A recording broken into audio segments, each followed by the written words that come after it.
Très bien, alors on va continuer le projet. Je vais pouvoir hop, enregistrer tout ça. Hop, et lui donner le nom numéro 3. Très bien. Alors, maintenant, ce qu'on va attaquer, ce sera les roues. Ça va être une partie assez sympa à réaliser. Donc, si on agrandit le modèle, ici, hop, on a les 3 roues à réaliser. Si on regarde la référence, What is my purpose? You pass butter. I think it would be alors je fun. vais couper le son, hop. Alors, on voit que dans le dessin, ils peuvent se permettre une certaine liberté que nous en 3D on va pas pouvoir se permettre. Du genre ici, les roues sont très petites, très espacées. Hop, là elles sont déjà un poil plus grandes, moins espacées. Donc il peut vraiment se permettre une liberté de déformation à chaque fois visuelle que nous on n'aura pas en fait. Il faudra choisir un style de roue et s'y tenir. Donc, hop, on va faire 3 roues ici, la centrale, les 2 extérieures. Elles seront assez grandes, presque sur le point de se toucher. On va partir de cette manière-là. Alors, on va partir avec un cylindre. Ce cylindre, on va lui donner comme orientation Z+. On va hop, pouvoir le baisser, juste se donner une référence. Très bien. Hop là. Alors, on va commencer avec 8 segments de rotation. Très bien. Alors, hop. On va choisir ensuite SSS. Sa taille, qui sera à peu près comme ça. On voit qu'elle ressort complètement du bloc vu qu'il y aura le... Ah voilà, là j'ai fait une erreur que vous risquez de faire et qui est très importante. J'ai fait Alt-clic sur ma vue de droite. Et j'ai mis un petit moment à trouver la solution pour pouvoir corriger cette erreur. Avant, je m'arrachais les cheveux en fait. J'enregistrais tout mon projet, je récupérais le modèle, je mettais tout dans un nouveau projet et je repartais de ce nouveau projet. Donc c'était assez galère. Ou alors j'ai essayé un petit peu de remettre la vue de droite comme ça avec Alt-clic et essayer de me mettre le plus juste possible, mais ça marchait jamais. Donc la solution en fait elle est toute bête. Vous allez sur caméra et on voit qu'on est en vue de droite. Vu que c'est le droite bleu ici qui est un petit peu coché, il y a un petit contour autour de la flèche. Donc on va se mettre en vue de gauche et hop, repasser en vue de droite. Et là en fait la vue est corrigée. C'est aussi simple que ça. Alors hop. On voit ici que la pièce elle est un peu grande. On va changer ça. Très bien. Alors là on va juste s'occuper de cette pièce en fait pour pouvoir la modéliser. On va découvrir ensuite des nouveaux outils qui seront assez intéressants. Et on va pouvoir avancer tranquillement. Alors, à la place de 8 segments de rotation, on va en mettre 16. On va doubler tout son segment de rotation. Alors, comment on va modéliser ça? Alors, soit on pourra aller chercher en fait une référence de chaîne, par exemple de tank, de faire une pièce très complexe, ou soit on peut essayer de la faire un petit peu à vue, comme elle est ici présente. Donc, je vais quand même faire vite fait voir les tanks, comment ça se passe. Hop. On va en récupérer une et on va faire quelque chose de plutôt stylisé.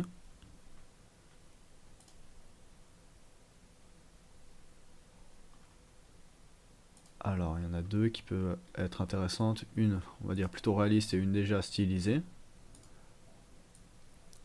Alors celle-là je pense que c'est tiré un petit peu d'une maquette, c'est fait maison, on voit là au niveau des écrous, mais c'est plutôt intéressant, celle-ci comme celle-là. Et on a celle-là qui est fait en bois, qui est aussi intéressant. On comprend en fait le but de base de la chaîne, ça veut dire venir bloquer des éléments, hop, ça c'est sur un axe de rotation, ça va bloquer les éléments et pousser cette chaîne, et donc bouger le véhicule en lui-même. Alors on va partir sur celle-là, hop. Alors rien de bien compliqué, on va venir éditer notre cylindre, optimiser tous les points, hop, et on va directement commencer à modifier tout ça.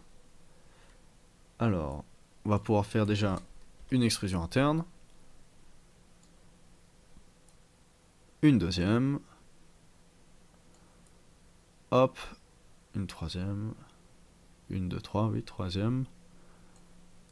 Et on va déjà s'arrêter là. On va faire UL pour sélectionner tout ça. On va faire légèrement D. Très bien. Ensuite, hop, avec tous les polygones qui sont ici, on va venir les sélectionner. On va les rentrer dans l'intérieur. Légèrement. On va faire une extrude interne. Hop, les pousser. Voilà, comme ça, sur l'extérieur. Très bien. Donc là, on a déjà un petit peu tout ce dont on a besoin. Ce sera amplement suffisant, je pense. Hop là.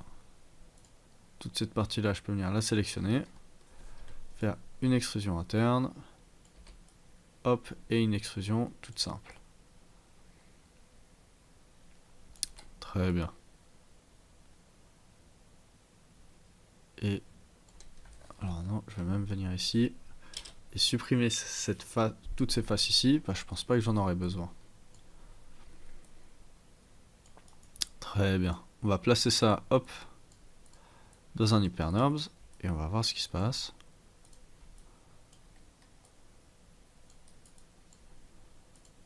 On voit que ça marche déjà plutôt bien.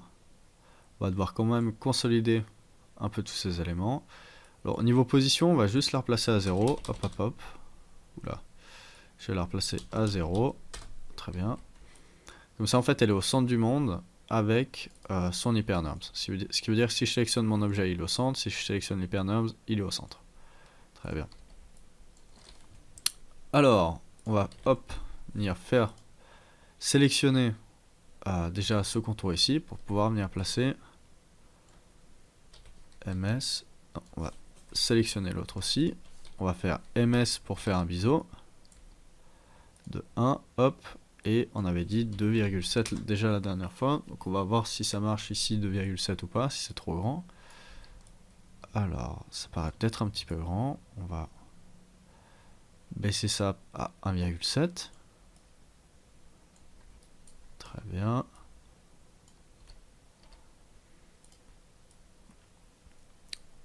On va pouvoir rendre... Alors là, on va faire juste un petit travail esthétique. On va rendre ici ce côté-là beaucoup plus tranchant et celui-là beaucoup plus mou. Alors, UL, on va sélectionner pour le moment que cette arête ici, MS, et on va venir faire un léger biseau avec une subdivision à 1, ce qui va le rendre assez tendu, et l'autre, hop, contrairement, qui sera plutôt doux. Voilà, comme ça.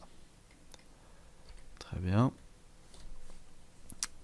Alors, on va continuer un petit peu d'un point de vue esthétique. On va sélectionner tout ça. On va faire une extrude interne et une extrude dans l'intérieur. Peut-être pas aussi loin.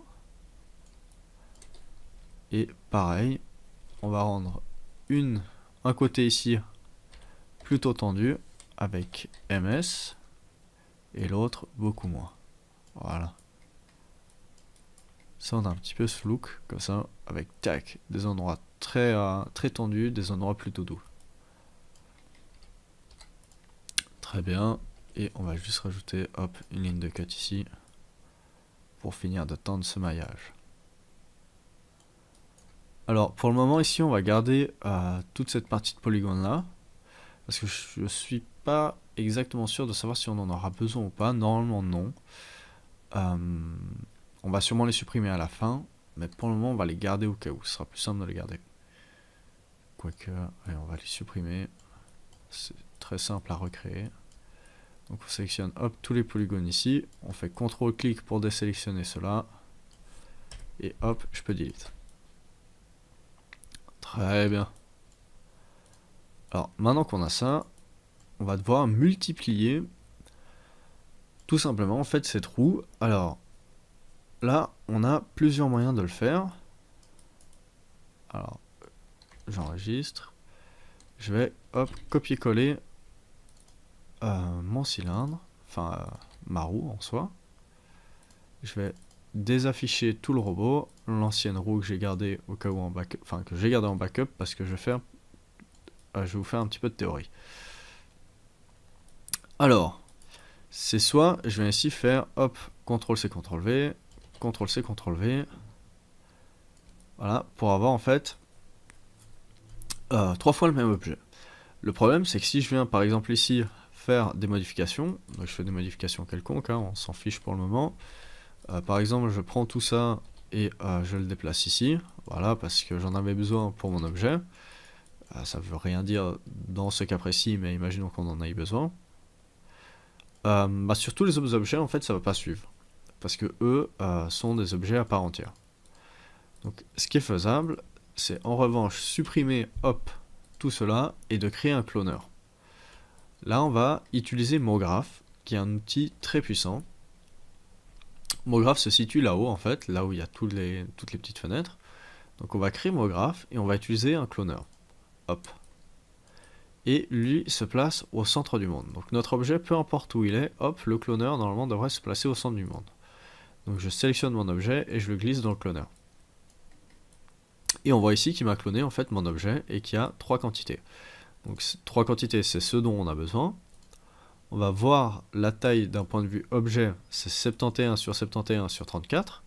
Donc sur le déplacement des X, on aura besoin de 71.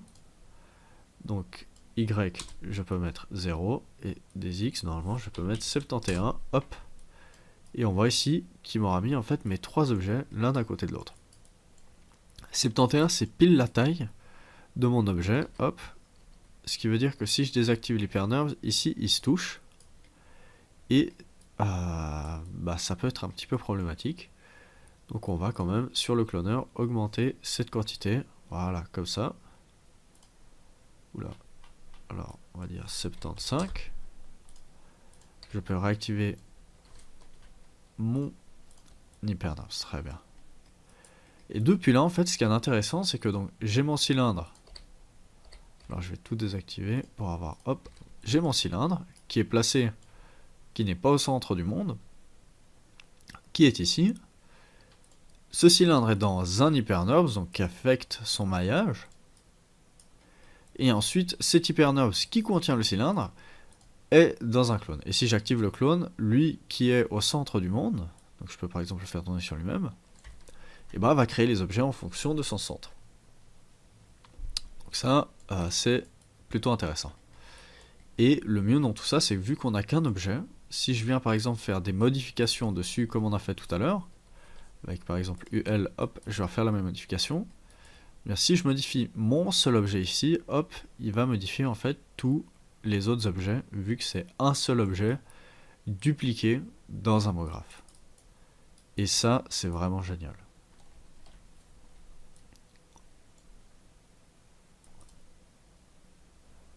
Alors, vu que ça maintenant c'est compris, ce qu'on va pouvoir faire, hop, alors je reviens en arrière pour éviter la déformation de mon objet,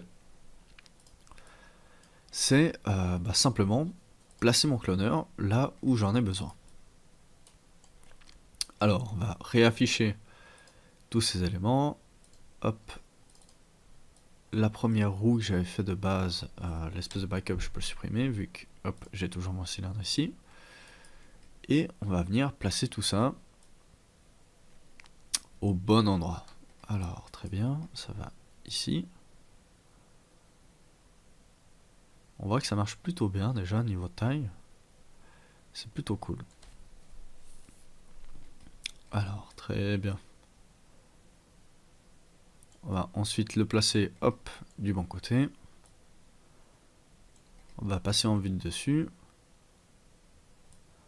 On va le faire entrer légèrement. On va dire à peu près comme ça. Ouais, non, on va se fier, hop, au modèle. Donc on va le faire sortir, vu que toute la chaîne en fait passera un petit peu par-dessus. Très bien, ici. Je peux enregistrer. Et là maintenant, le but, ce sera de créer en fait une chaîne qui passe tout autour.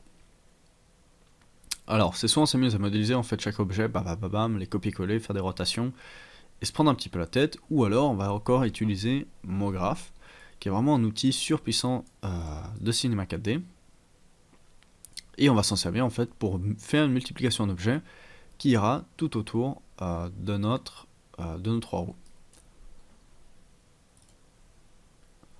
Alors comment on va réaliser ça? On aura besoin d'un outil, d'un objet de base qu'on va multiplier. Donc là, on va se servir d'un cube pour l'exemple. Hop.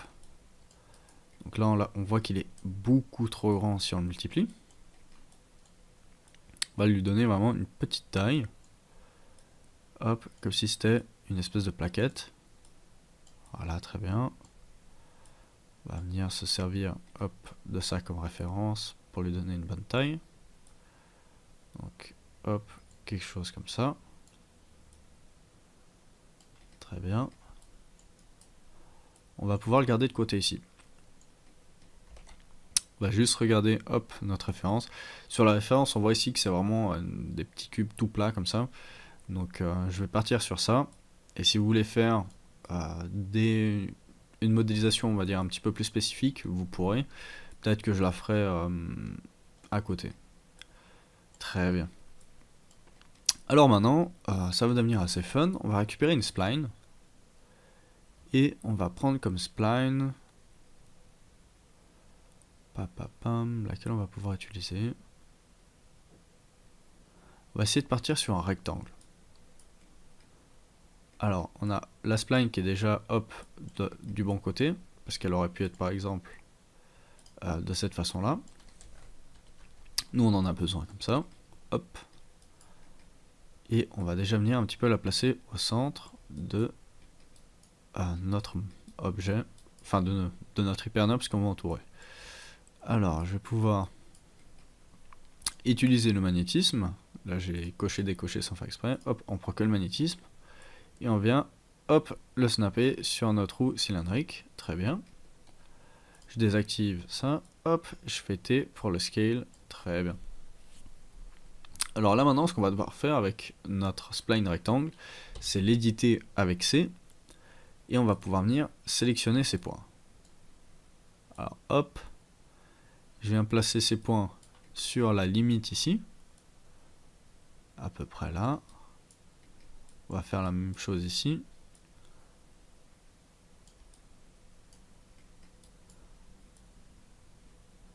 Très bien. Et on va faire les mêmes choses pour l'extérieur. Hop, hop. Là, ce que je vais faire, c'est que je vais utiliser que l'axe des X. Donc je vais désactiver Y et Z. Et je peux faire T et venir scale. Très bien. Ah, est-ce qu'il m'a pris les autres? Bon. Il a fait son petit capricieux avant. Très bien. Je vais pouvoir réactiver Y, désactiver l'autre vu qu'il a fait une modification. Très bien. Et j'enregistre. Alors là maintenant c'est bon, sauf qu'il faudrait que ce soit tout simplement arrondi. Donc on va sélectionner tous nos points, on va faire clic droite. Et si on utilise chanfreiner, normalement on devrait pouvoir créer un arrondi ici. Donc on fait cliquer, glisser, voilà. Et on voit ici en fait qu'il nous crée un arrondi. Et cet arrondi en fait devrait suivre, même si on va jusqu'au bout, hop hop hop hop hop, il devrait suivre parfaitement notre shape. Très bien. Si on a un léger doute, on pourra ensuite quand même, par exemple, venir sélectionner toute notre spline et avec T, hop, l'agrandir ici proportionnellement, ou simplement comme ça. Très bien. Alors je vais la mettre légèrement plus grande. Et là donc le but, c'est de placer en fait cet objet cube sur ma spline et de faire en sorte qu'il soit multiplié plein de fois tout autour. Alors pour ce faire, comme tout à l'heure, on va créer un MoGraph, cloner. Très bien. Et cette fois, à la place de dire qu'il soit en mode linéaire, donc c'est-à-dire si j'ai mon cube, hop, placé dans le MoGraph, de lui dire, bah voilà, tu me fais X quantité de cette manière-là. Donc là, j'ai multiplié la quantité fois 27. Donc, hop, on peut monter, descendre tout ça. ce qu'on va lui dire, c'est qu'à la place que ce soit en mode linéaire, il soit en mode objet. Donc on va cliquer sur objet. Et là on perd pas mal d'informations, mais on a ce petit panneau qui s'est ouvert qui s'appelle objet. Et notre objet, c'est la spline. Donc on sélectionne le cloner, on va faire un cliquer glisser. Hop. Et là en fait lui il va se multiplier donc sur notre spline. On voit qu'on a quelques soucis d'orientation, mais on va pouvoir corriger ça. Donc j'ai mon cloner sélectionné. On va aller dans les transformations et normalement, hop, ici on peut modifier tout ça. Donc on voit ici qu'on a accès à toutes ces modifications. Donc on va les remettre à 0, 0, 0, hop. Et je dois faire une modification de 90 degrés sur l'axe DP. Très bien, on voit que c'est pas fini sur l'axe DB. On va encore faire une modification, on va dire de 90 degrés aussi. De 90 degrés aussi. Voilà. Comme ça. Très bien. Alors maintenant, ce qu'on va pouvoir faire,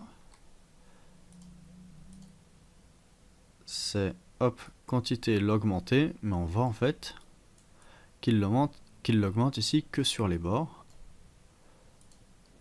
Alors, très bien. Alors là, on est en quantité, et le but ce sera de quitter quantité pour passer par égaliser. Et là, maintenant qu'on est sous égaliser, on va pouvoir baisser son nombre de quantité de tout à l'heure, parce que j'étais beaucoup trop élevé. Et on voit, hop, qu'on peut trouver un juste milieu. Très bien. Et vu qu'on a utilisé un cloneur MoGraph, et ben notre cube de base, qui est ici, ben là maintenant, par exemple, si je veux le pimper un petit peu, enfin le modifier un petit peu, j'appuie sur C pour l'éditer. Là, je vais faire n'importe quoi, si vous comprenez l'exemple. Je peux faire par exemple, hop, hop, voilà, je peux le transformer de cette manière-là, réactiver mon cloneur avec Q, donc comme pour les Pernams, et on voit que dans mon cloneur, eh ben, il a été modifié. Très bien. Donc on va s'arrêter là pour la création de la chaîne, et on se rejoint dans la prochaine partie.